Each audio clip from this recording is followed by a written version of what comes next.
Well, hello, my YouTube fellas and gals. So today we are working on lot 48 of action and suspense books that are $2 each.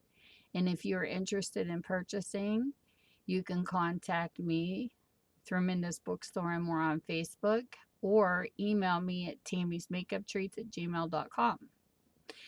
And I only use bookstore. And even if you don't purchase, you own a Kindle or a Nook, this is a resource center for you to come and find a book that you're interested in reading, because I read the synopsises, which is the backs of the books, what they're about, so that you can go search these books. And in the description below will be all this information, plus the names and titles of the books, the ISBN numbers, and all that good stuff.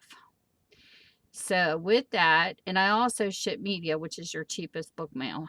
So with that said, here is book number 1. This is Criminal by Karin Slaughter. This is what the book looks like. I will tell you if it has any flaws, because I do go through all my books and I clean them so you get the best reading books. This is a 2012 copyright. All the books today are softback, so you know ahead of time. And this is what it's about. Will Trent is a brilliant agent with the Georgia Bureau of Investigation. Newly in love, he is beginning to put a difficult past behind him. Then a local college student goes missing, and Will is inexplicably, whatever the word is, kept off the case by his supervisor and mentor, beauty director Amanda Wagner. Will cannot fathom Amanda's motivation until the two of them literally collide in an abandoned orphanage they both have been drawn to for different reasons. Decades before, when his father was in prison for murder, this was Will's home. It appears that the case that launched Amanda's career 40 years ago has suddenly come back to life, and it involves the long-held mystery of Will's birth and parentage. Now, these two dauntless investigators will each need to face down demons from the past that they are to prevent an even greater terror from being unleashed. So this is book 1 of 10, because I do read the synopsises of 10 books, just so you know. So you know you're not going to be here listening for hours and hours and hours. So that is book number 1. Book number 2, we have The Affair by Lee Child. That's what the book looks like. It is a 2011 copyright, and this is what it's about. Everything starts somewhere for elite military cop Jack Reacher. That somewhere was Carter Crossing, Mississippi, way back in 1997. Reacher is ordered undercover to investigate the murder of a young woman. Evidence points to a U.S. soldier with powerful friends. Once in Carter Crossing, Reacher meets local sheriff Elizabeth Deverox, who has a thirst for justice and an appetite for secrets. Uncertain they can trust each other, they reluctantly join forces. Reacher works to uncover the truth while others try to bury it forever. The conspiracy threatens to shatter his faith in his mission and turn him into a man to be feared. So that is book number 2. Book number 3. It's got a little mark right there. This is One Killer Force by Dalton Fury. That's what the book looks like. It's a 2015 copyright. Yes, that's my little cheat sheet and receipt. This is what it's about. Still recovering from his near-fatal wounds suffered at an American nuclear plant, Delta Force Commander Major Colt Racer Rayner is thrust into a new battle with some of the toughest killers he's ever faced, the U.S. Navy SEALs. The Joint Chiefs of Staff are contemplating an austerity measure that would either combine Delta Force and the SEALs into a single unit or eliminate one entirely. Colt's career is in jeopardy, and the final say rests in the hands of the men who want to see him go. Meanwhile, a new terrorist threat, more deadly than ISIS and Al-Qaeda, looms. Colt earns his call sign as the action has him racing across the globe from Syria to the Ukraine and back again, on hunter-killer missions to eliminate the terrorists before they can enact their missions. Can Colt get the support he needs back in Washington to thwart a devastating nuclear attack? Violently applied force is needed now before there's no tomorrow. So that's book 3.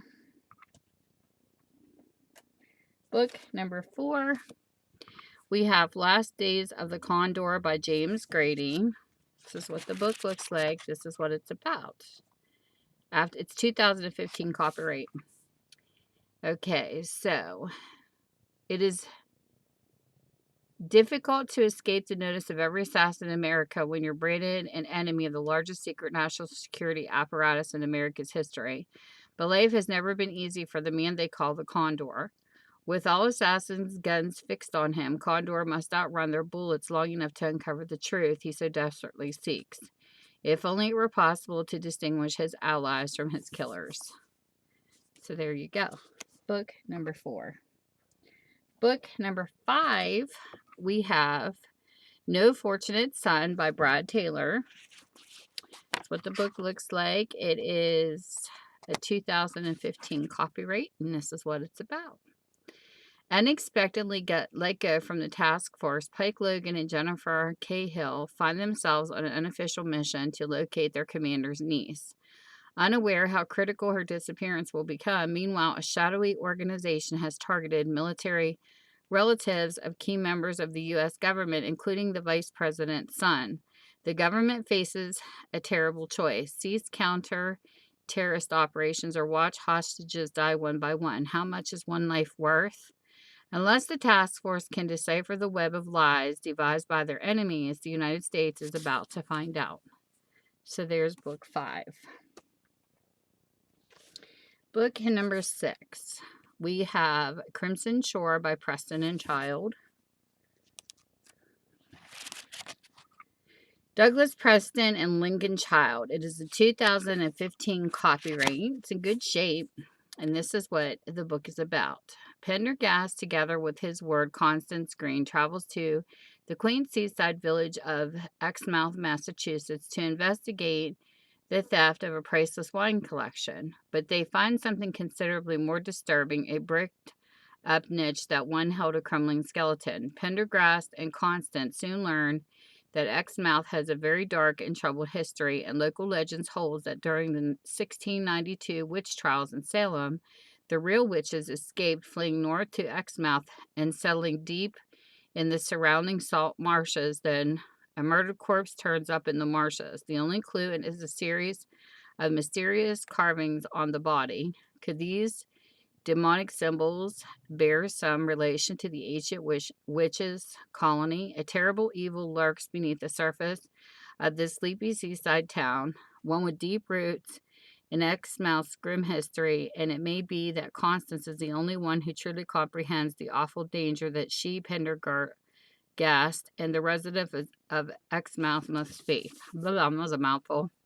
So that is book number 6. Book number 7 is a little bent, as you can see. Has a little bend in it. This is Commander-in-Chief, a Tom Clancy novel by Mark Greaney. It is a 2015 copyright. It's in good condition.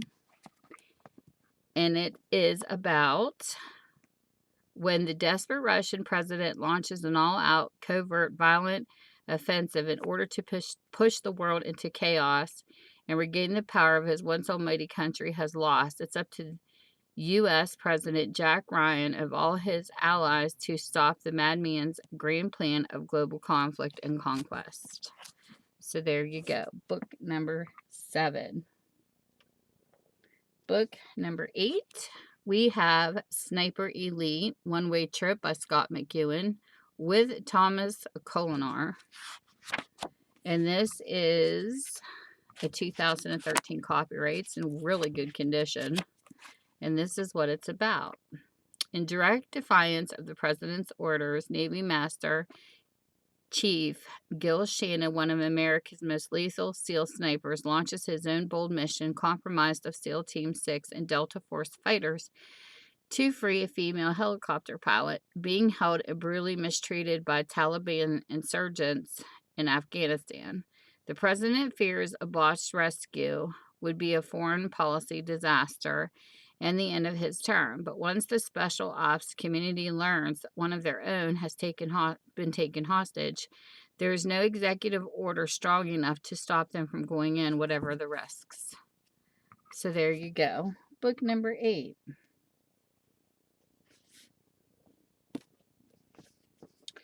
Book number 9, we have The Lightning Stones by Jack Brul. It's a 2015 copyright. Good shape. This is what it's about. Geologist and adventurer Philip Mercer is visiting an old friend, Abe Jacobs, who is working in Minnesota Lester's deep mine. But he arrives too late to save Jacob and his climate research team from a shocking, brutal attack. Mercer vows to seek revenge as well as answers, hoping to continue Jacob's research for a cache of rare crystals known as lightning stones, rumored to have been aboard Amelia Earhart's plane until it vanished in 1937. From a harrowing close call in Midwestern United States to a nail-biting showdown in the rugged mountains of Afghanistan, to a remote island in the middle of the Pacific, Mercer must race to stay ahead of a team of highly trained assassins to figure out if he's chasing a rare scientific discovery or merely a historical fairy tale. Woo! So there you go. Book number 9. That sounds like an adventure. Book number 10, we have Cataclysm by Tim Washburn, and this is a 2016 copyright. That's what the book looks like, and this is what it's about.